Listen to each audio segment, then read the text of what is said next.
Chapter 10. The Lift Attendant's Lucky Day. The part which old George had written for the chump Cyril took up about 2 pages, but that poor pinhead decided it might have been Hamlet.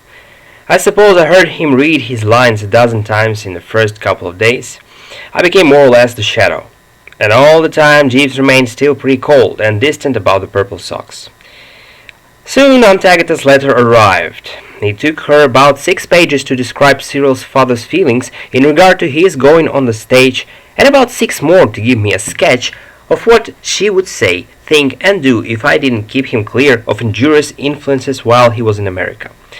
The letter came by the afternoon mail, and I whizzed for the kitchen, bleeding for Jeeves, and saw a tea party. Seated at the table were a depressed-looking cow, who might have been a valet or something, and a boy.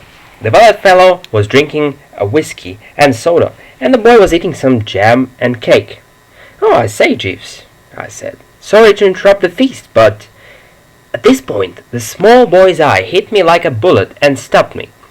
He was a stout infant, with a lot of freckles and a good deal of jam on his face. "Hello, hello, hello," I said. "What?" The boy may have loved me at first sight, but the impression he gave me was that he didn't think a lot of me. I had a kind of feeling that I was about as popular with him as a cold rarebit. "What's your name?" he asked. "My name? Oh, Worcester. Don't you know? My dad is richer than you." I turned to Jeeves. "I say, Jeeves, can you spare a moment? I want to show you something." "Very good, sir." We toddled into the sitting room. "Who is your little friend, Jeeves?" "The young gentleman, sir. I happened to meet the young gentleman taking a walk with his father's valet, sir, whom I used to know in London, and I ventured to invite them both to join me here." "Well, never mind about him, Jeeves. Read the letter." He read it. "Very disturbing, sir," was all he could say. "What are we going to do about it?" "Time may provide a solution, sir." There was a ring at the door, Jeeves disappeared, and Cyril blew in. "I say, Worcester, old man," he said, "I want your advice. You know, this part of mine. How ought I dress it? What I mean is, the first act scene is laid in a hotel at about 3 in the morning. What ought I to wear? How do you think?" "You'd better consult Jeeves," I said. "An excellent idea. Where is he?" "Going back to kitchen, I suppose." Jeeves came silently in. "Oh, I say, Jeeves," began Cyril. "I just wanted to have a word or two with you. It's this way." "Hello, who's this?" I then perceived that the stout boy had trickled into the room after Jeeves. He was standing near the door, looking at Cyril as if his worst fears had been realized. There was a bit of silence. The child remained there, drinking Cyril in for about half a minute. Then he gave his verdict. "Fish face." "What?" said Cyril. The child, who had evidently been taught at his mother's knee to speak the truth, said, "You have a face like a fish." You know, I liked his conversation. It seemed to take Cyril a moment or two really to grasp the thing. "Dash it," he said. "Dash it. I wouldn't have a face like that," proceeded the child. "Not if you give me $1,000,000. He thought for a moment, then corrected himself. $2,000,000, he added. Just what occurred then I couldn't exactly say, but the next few minutes were exciting. Did Cyril jump to the infant? Anyway, the air seemed congested with arms and legs. I can say when I found that Jeeves and the child had retired, and Cyril was standing in the middle of the room. "Who's that frightful little brute, Worcester?" "I don't know. I never saw him before today. I gave him a good lesson." "I say, Worcester, that kid said an odd thing. He yelled out something about Jeeves promising him $1 if he called me what he said.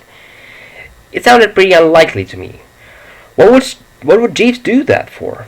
It struck me as strange, too. Where would be the sense of it? That's what I can't see. I mean to say, Jeeves doesn't care about your face." "No," said Cyril. He spoke a little coldly. "I don't know why." "Well, goodbye." Bye.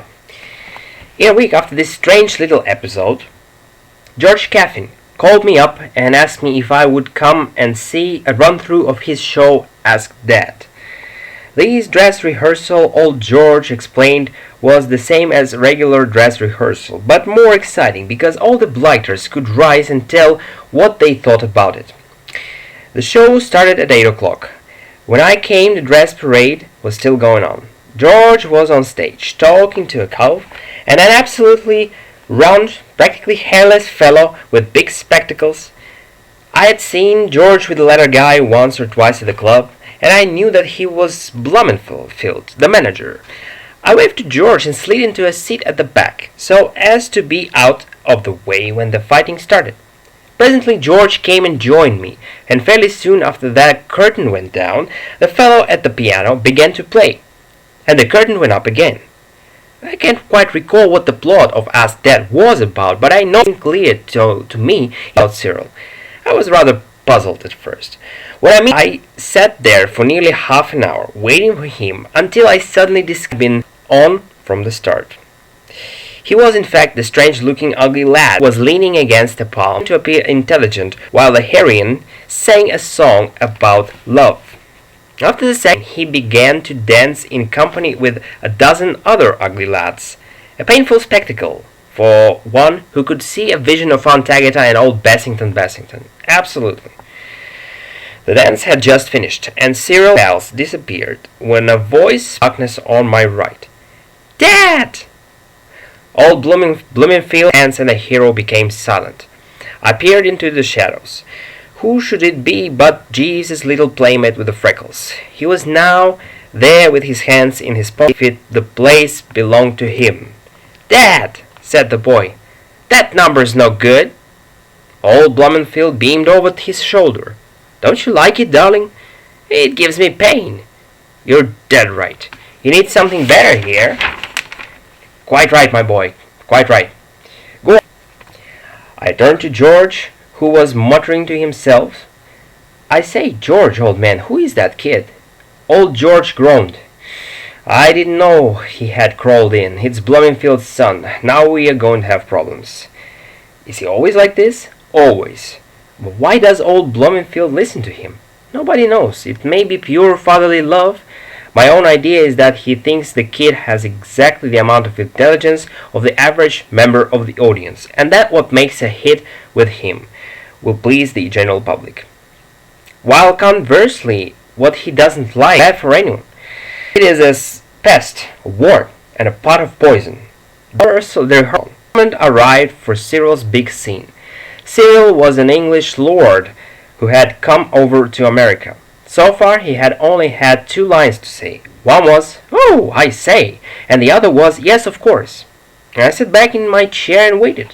The heroine had been saying something, I forget what, and all the chorus, with Cyril at their head, had begun to dance round her.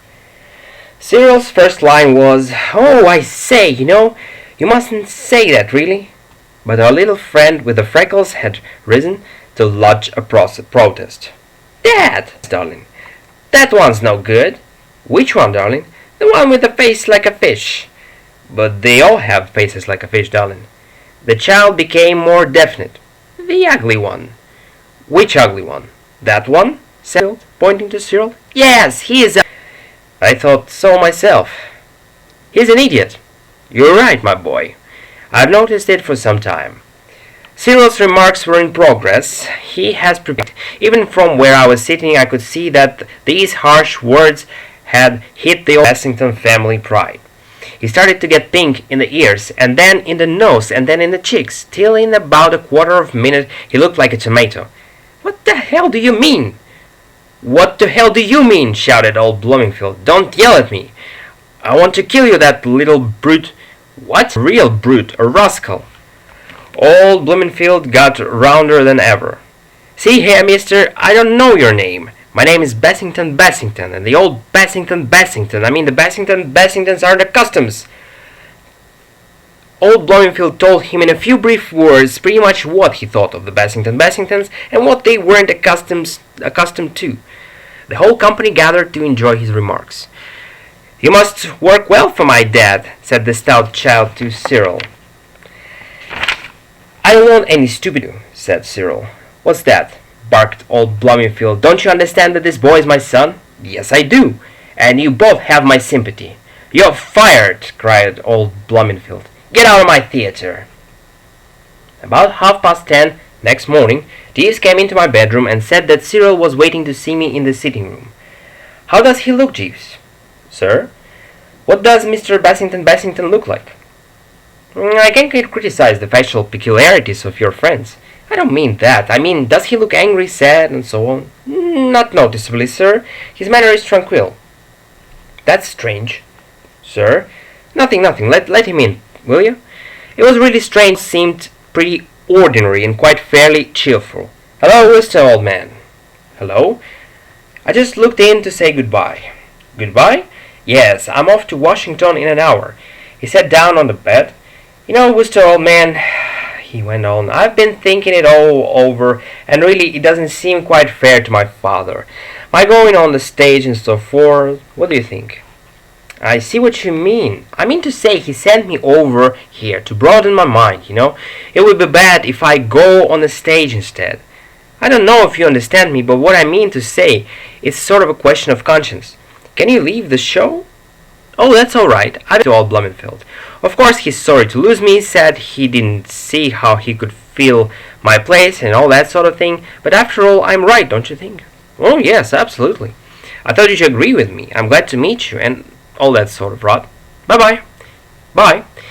He went away, having told all those lies with the clear, blue gaze of a young child. I rang for Jeeves. Jeeves? Sir? Did you force that infant make Mr. Bassington angry? Sir? Oh, you know what I mean. Did you tell him to fire Mr. Bassington from the Ask Dad Company? I would not take such liberty, sir. He started to put out my clothes. It is possible that young Master Bloomfield may have gathered from casual remarks of mine that I didn't consider the stage altogether suitable sphere for Mr. Bassington. I say, Jeeves, you know, you're a real treasure. Thank you, sir.